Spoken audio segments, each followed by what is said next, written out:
Silent scan.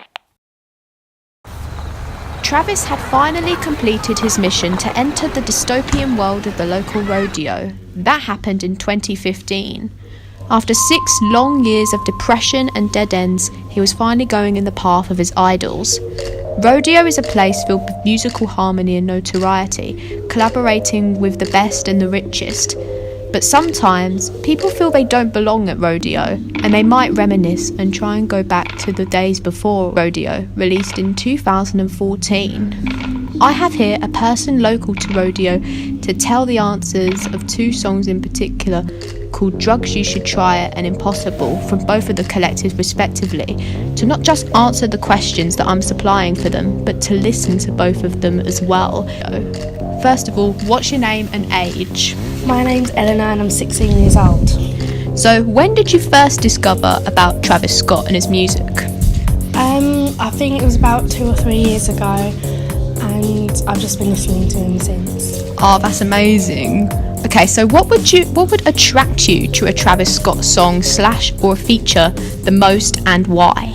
Definitely the beats and the rhythms he puts behind his songs, and the flow as well, especially when he brings in his lyrics with them as well. Oh, that's great. That's a great thing. I definitely agree with that. So the first song is called Drugs You Should Try It from his final mixtape, Days Before Rodeo. What did you initially think of the title upon first hearing about it? Well, before actually listening to the song itself, I thought that from the title it would be a very sort of deep-toned song with a lot of deep bass tones and beat drops, as it's to do with drugs.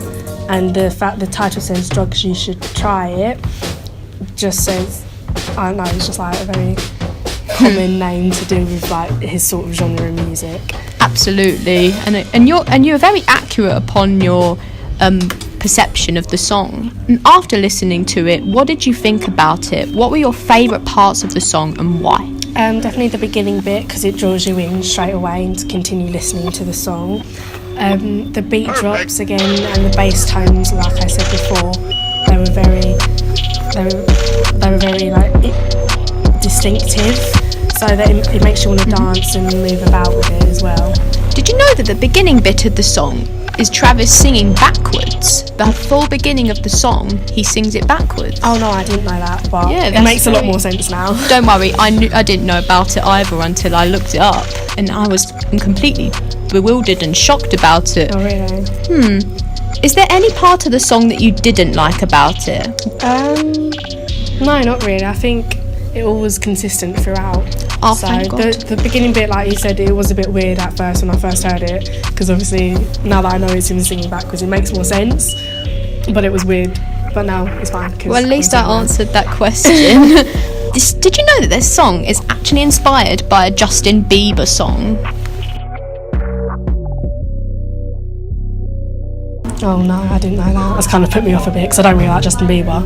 Do you think that Travis Scott did a good job on making the song sound like a stereotypical Justin Bieber song?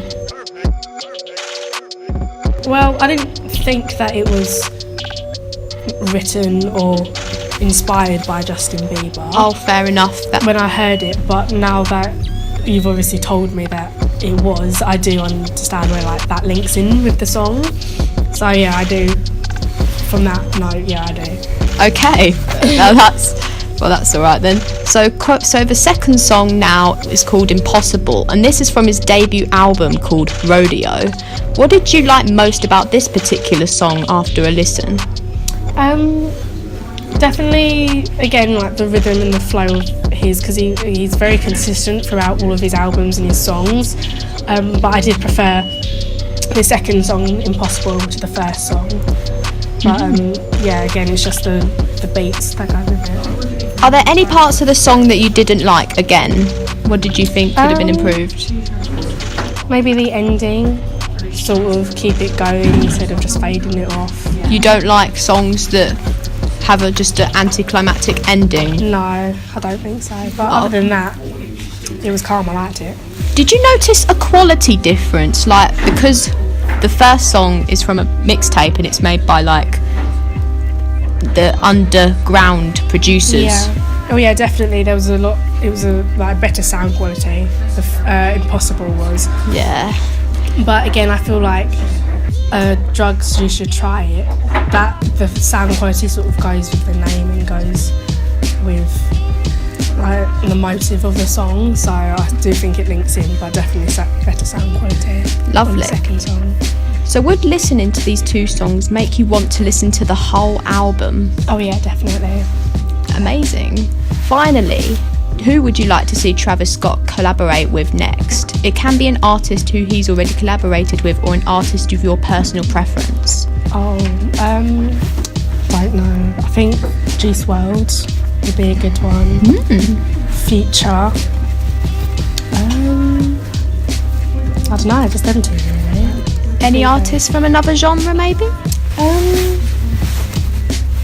I don't really know. They're just the sort of people I listen to. Oh, fair enough. don't That's really know. absolutely fine. Right, so thank you for listening to the podcast, and I highly recommend you would listen to both of these albums. So according to Elle, it's better if you just stay at the rodeo once you get there. So thank you for listening, and thank you, Elle, for being the interviewee of this podcast. Thank you for having me. That's all right. Thank you.